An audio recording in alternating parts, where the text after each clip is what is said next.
আসসালামু আলাইকুম, কেমন আছেন আপনারা? আমরা আল্লাহর রহমতে ভালো আছি। আজকে রান্না করব। প্রথমে মশলাগুলো কষিয়ে নিচ্ছি। হলুদ, মরিচ, ধনিয়া, পেঁয়াজ বাটা, রসুন বাটা এগুলো দিয়ে মশলা ভালো করে কষিয়ে তারপর নিয়ে নেব কসুরলতি আর আলু। প্রথমে কসুরলতি আলু আমি একটু সিদ্ধ করে নিয়েছি, যেহেতু একদম ঝটপট হয় রান্নাটা, যেহেতু আমি রাত্রে রান্না করতেছি আজকে।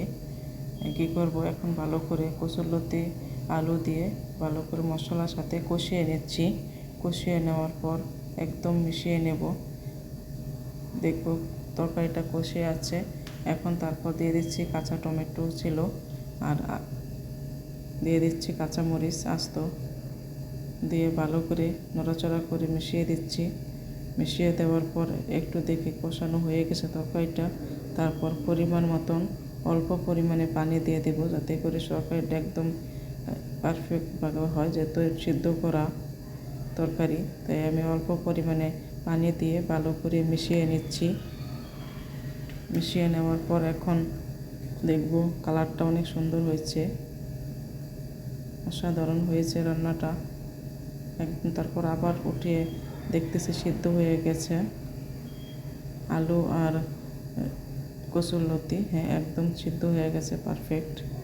টমেটোগুলো দেওয়ার কারণ হলো একটু টক টক লাগবে, তাই আমি ভালো করে কষিয়ে নেওয়ার পর এখন ঝোলগুলো শুকিয়ে নেব। পানিগুলো অল্প শুকিয়ে গেলে তারপর তরকারিটা নামিয়ে নেব।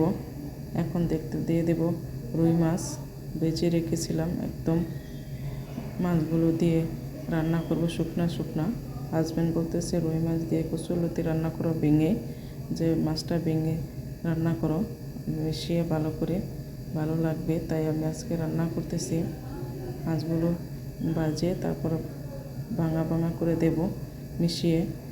তারপর এখন রান্না করতেছি, যেহেতু অল্প তরকারি আমি অল্প মাছ দিয়েছি, আর একটা রেখে দিয়েছি আমার মেয়ের জন্য। ও মাছটা ভালো করে গরম ভাতের সাথে মিশিয়ে দিলেও খেতে পারে। আলহামদুলিল্লাহ, এখন তরকারিটা একদম হয়ে যাচ্ছে। তারপর দিয়ে দিচ্ছি ধনিয়া পাতা কুচি দেওয়ার পর এখন ভালো করে মিশিয়ে নিচ্ছি। মিশিয়ে নেওয়ার পর এখন দেখতেছি তরকারিটা হয়ে গেছে। তরকারিটা এখন নামানো লাগবে, তাই একদম কালারটা অনেক সুন্দর হয়েছে, মাশাআল্লাহ অনেক সুন্দর হয়েছে রান্নাটা। এখন পরিবেশন করব। তরকারিটা নামিয়ে নিয়ে গরম গরম ভাতের সাথে টেস্টি লাগবে। পারফেক্ট হয়েছে তরকারিটা, একদম শুকনা শুকনা, বেশি শুকনা না বেশি ইয়াও না, ঝোল না, তাই আমি এখন পরিবেশন করব। তরকারিটা অসাধারণ হয়েছে, গরম ভাতের সাথে পরিবেশন করব। আলহামদুলিল্লাহ, অনেক তরকারিটা টেস্ট হয়েছে। আপনারা চাইলে এভাবে রান্না করে খেতে পারেন। তারপর রান্না করব কতগুলো টমেটো ছিল বাসায়, ওগুলো নষ্ট হয়ে যাবে, তাই কেটে টমেটোটা ভর্তা বানাচ্ছি, সিদ্ধ করে নিচ্ছি ভালো করে, লবণ দিয়ে কাঁচামরিচ দিয়ে দিচ্ছি। তারপর আমি ভালো করে সরিষার তেল দিয়ে পেঁয়াজগুলো ভালো করে ভেজে নিচ্ছি, একদম সরিষার তেল বেশি করে দিয়ে। আজকে অন্যরকম কাঁচা সরিষার তেল দেব না।